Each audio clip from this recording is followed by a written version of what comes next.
Welcome to my channel. आज का जो टॉपिक है उसमें हम आप लोगों के लिए लेकर आए हैं ट्रांसलेशन। लेकिन ट्रांसलेशन में जो हम पार्ट पढ़ेंगे वो है मेरा 21 और रूल भी है वो भी है मेरा 21। तो रूल 21 में हम क्या यूज करना सीखेंगे, use of infinitive as a subject. मतलब कि हम इसमें इन्फिनेटिव का यूज करना सीखेंगे सब्जेक्ट के रूप में। इसका सबसे पहले आईडी देख लेते हैं। आईडी का मतलब होता है आइडेंटिफिकेशन, मतलब कि पहचान। किसी भी सेंटेंस का उसका आइडेंटिफिकेशन रहना बहुत ही ज्यादा नेसेसरी हो जाता है। ठीक उसी तरह जैसे में आप एक इंसान हो, ठीक है, तो आपका आइडेंटिफिकेशन रहना, आपका पहचान रहना बहुत ही ज्यादा नेसेसरी है, जरूरी है। ठीक उसी तरह से एक सेंटेंस का भी आईडी रहना, पहचान रहना बहुत ही ज्यादा नेसेसरी है। तो आईडी क्या है? Verb plus noun plus adjective plus है या फिर था। इसका मेकिंग रूल क्या है? Two plus verb one plus is या वाज प्लस एडजेक्टिव। तो हम क्या करते हैं कि एग्जांपल ले लेते हैं। क्या? पढ़ना।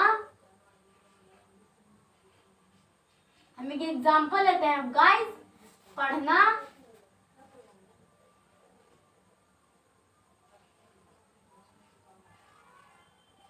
पढ़ना लाभदायक है। पढ़ना लाभदायक है। तो हम इसको क्या करेंगे?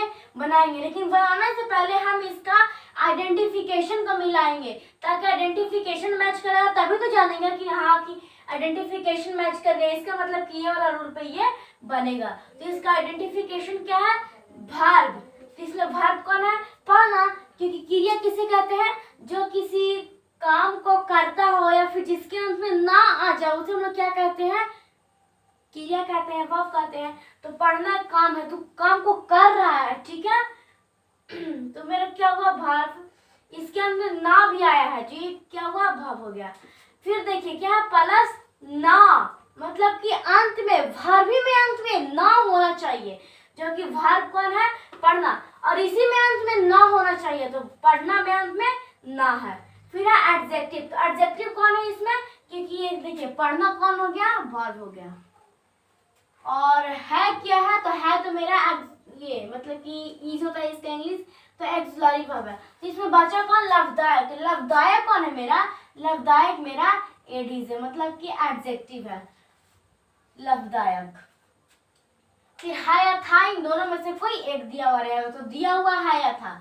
देखिए अगर मेरा है दिया हुआ रहेगा तो हम लोग इज का यूज करेंगे, लेकिन था दिया हुआ रहेगा तो हम लोग वाज का यूज करेंगे। तो हम इसका मेकिंग रूल पे बनाते हैं। क्या है? टू। पहले सबसे पहले आपको सेंटेंस में टू लिखना है, तो टू। फिर क्या करना है कि वर्ब वन को लिखना है। इसमें वर्ब कौन था? पढ़ना, ठीक है। तो इसका वर्ब 1 2 3 ऐसा नहीं लिखना है, इसका वर्ब वन लिखना है। तो वर्ब वन कौन होता है? जिसमें कि नाचना, ठीक है। तो इसका हमको वर्ब 5 तक होते हैं, तो इसका वर्ब वन लिखना है। तो नाचना नहीं कि डांस वर्ब वन ही में आया, पढ़ना है, ठीक है। इसमें देखिए कि रीड है, रीड। तो इसका दो होते हैं, verb one, verb two, verb form 3, verb form 4, verb 5। लेकिन मेरा क्या बोल रहा है कि वन बोल रहे हैं यहाँ पे। तो रीड मेरा क्या हुआ? जो वन है, यानी कि जो सेंटेंस को बोले कि वर्ब 2 निकालना है, वर्ब 3 निकालना है, वही मेरा फर्स्ट वाला होता है, ठीक है। तो यहाँ पे टू, रीड, फिर आपको इज वाज, इन दोनों में से कोई एक लगाना है। तो यहाँ पे आपको अंत में एक तो ध्यान देना होगा कि यहाँ पे आपको ऑक्सिलरी वर्ब के हिसाब से लगाना होगा कि यहाँ पे क्या है या फिर था है। तो है तो हम लोग इज लगाएंगे। फिर क्या लगाना है आपको? एडी से, मतलब कि एडजेक्टिव। तो लाभदायक, लाभदायक अब क्या होता है? यूजफुल। हो गया, मेरा फर्स्ट एग्जांपल बन गया। ये मेरा कौन सी सेंटेंस हुआ? ये मेरा हुआ एएफ सेंटेंस, मतलब कि अफर्मेटिव सेंटेंस। और मेरा ये रूल था, वो भी मेरा कौन सी सेंटेंस था? Affirmative sentence. लेकिन हम इसको अब निगेटिव सेंटेंस के तरीके से बनाएंगे, मतलब कि इसमें हम लोग नोट लगा कर बनाएंगे। पढ़ना लाभदायक,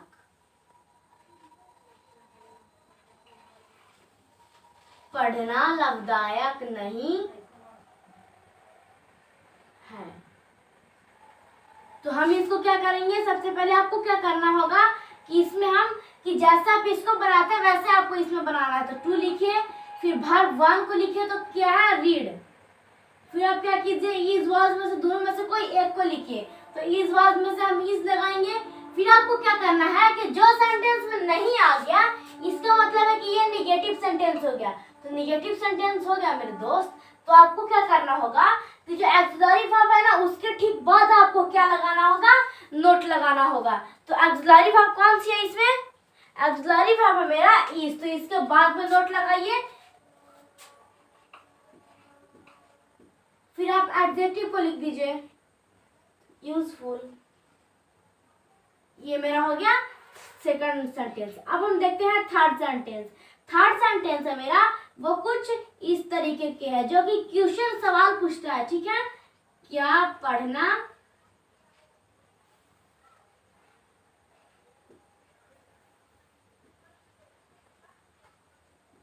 पढ़ना लाभदायक है। हम क्या कर रहे हैं, किसी से क्वेश्चन पूछ रहे हैं कि क्या पढ़ना लाभदायक है। तो यहाँ पे मेरा कौन सी सेंटेंस हुआ, इंट्रोगेटिव सेंटेंस हुआ। तो आपको क्या करना होगा यहाँ पे फ्रेंड, सबसे पहले आपको क्या करना होगा, सबसे पहले यहाँ पे इंट्रोगेटिव सेंटेंस बनाना है। तो कि जितनी भी आपका हेल्पिंग वर्ब होता है, मतलब कि ऑक्सिलरी वर्ब सहायता क्रिया, उसे आपको क्या करना होगा कि आगे लिखना होगा। मतलब कि आगे लिखना होगा, मतलब कि आपको क्या करना होगा कि ऑक्सिलरी वर्ब कौन आ रहा था, ये सब में से इज या वाज आ रहा था। तो इज वाज को सबसे पहले आगे लिखना है, उसके बाद में टू लिखना है, फिर उसके बाद में वर्ब 1, उसके बाद में आपको एडजेक्टिव मतलब कि एडजेक्टिव। सबसे पहले बनाइए इसका रूल क्या हो जाएगा, हमको सबसे पहले इज वाज ऑक्सिलरी वर्ब को आगे लिखना पड़ेगा। बाकी आप जैसे बनाते हो एफ मतलब फॉर्मेटिव सेंटेंस वैसे आपको बना देना है। तो इज बाहर आएगा, ठीक है। इस के बाद मेरा क्या आएगा, फिर टू आएगा, लिखेंगे हम।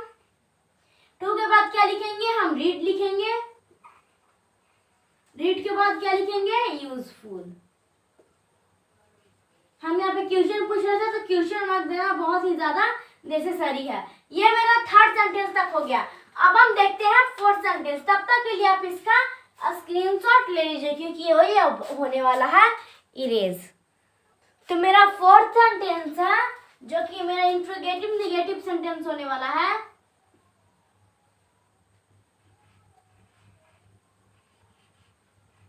क्या पढ़ना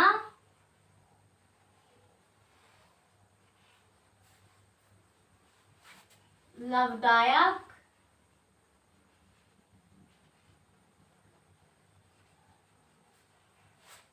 क्या पढ़ना लाभदायक नहीं है।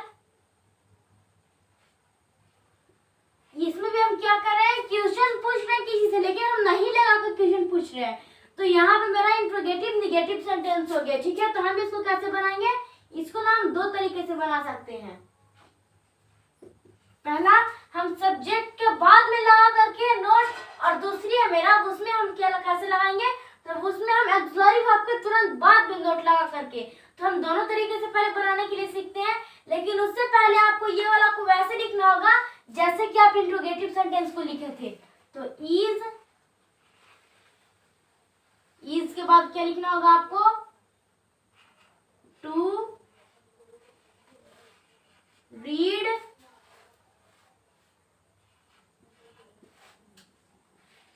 यूजफुल। फिर दूसरे तरीके से हम लिखते हैं इज टू रीड यूजफुल। तो आपको पहला है जो हम क्या बताए कि ऑक्सिलरी वर्ब में नोट लगा करके, तो हम ऐसे लगाएंगे यहाँ पे नोट। और दूसरा हम क्या बताए कि सब्जेक्ट में नोट लगा करके, मतलब कि इसमें। लेकिन आप लोग एक बात का खास ध्यान रखिएगा कि जब आप लोग क्या कर रहे हो कि जब आप लोग ऑक्सिलरी वर्ब में नोट लगाएंगे तो आपको ऑक्सिलरी वर्ब इसमें कौन है, आई एस मतलब कि इज। तो इसमें जब बाद नोट लगाइएगा आप तो ऐसा नहीं लगाना है आपको, आई एस फिर एन ओ टी। अगर आप ऐसा लगाते हो तो आपका रॉन्ग हो जाएगा। इसी कारण आपको आई एस में एन ओ टी के जगह पे एन टी मतलब इजंट लगाना पड़ेगा, वो को आपको साइलेंट कर देना पड़ेगा। ये मेरा इंट्रोगेटिव नेगेटिव सेंटेंस हुआ। अब हम देखते हैं फाइव सेंटेंस। फाइव सेंटेंस क्या है मेरा,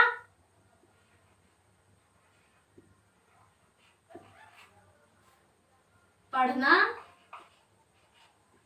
लाभदायक कैसे है। इसमें भी क्या कर रहे हैं, इसमें भी हम क्वेश्चन पूछ नहीं रहे हैं, ये इसमें भी हम लोग क्या कर रहे हैं फ्रेंड्स, इसमें भी हम लोग क्वेश्चन को पूछ रहे हैं। तो ये मेरा कौन सी क्वेश्चन हुआ, ये मेरा WH वर्ड का हुआ, WH फैमिली से हुआ। ठीक है, WH वर्ड आपको पता होगा कि 9 होते हैं, उसमें से आपको एक है कैसे। सबसे पहले आपको WH वर्ड को बाहर निकालना होगा। तो WH वर्ड कौन है, कैसे मतलब कि हाउ। और जैसे आप बनाते हो इंट्रोगेटिव वैसे बना दीजिए, how is to read useful. ये मेरा WH वर्ड बन गया। अब हम देखते हैं WH वर्ड में नोट लगा करके, तो क्या है, पढ़ना लाभदायक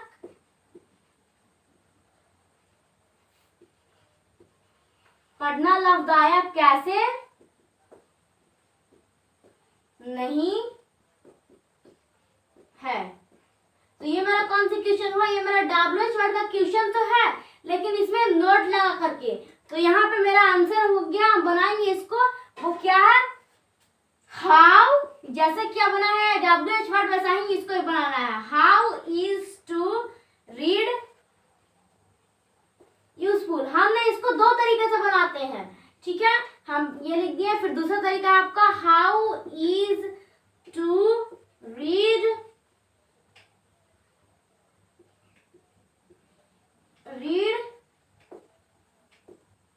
यूजफुल। आपका पहला है कि आप एक्सलरी फॉर्म में बाद में नोट लगाइए, मतलब कि ऐसे, और आपको पूरा नहीं लिखना है ये नोट ही। और दूसरा है कि आपको कि आप सब्जेक्ट के बाद में नोट लगाइए ऐसे। ठीक है, तो ये मेरा कौन सी सेंटेंस हुआ, ये मेरा वन ऑफ सेंटेंस हो गया। तो आप लोग इसका जल्दी से स्क्रीनशॉट ले लीजिए। ठीक है, तो thank for watching this video. अब हम मिलते हैं नेक्स्ट वीडियो में, तब तक फ्रेंड, तब तक के लिए गुड बाय। एंड इस पे आप लोग क्वेश्चन बनाते रहिएगा। थैंक्स।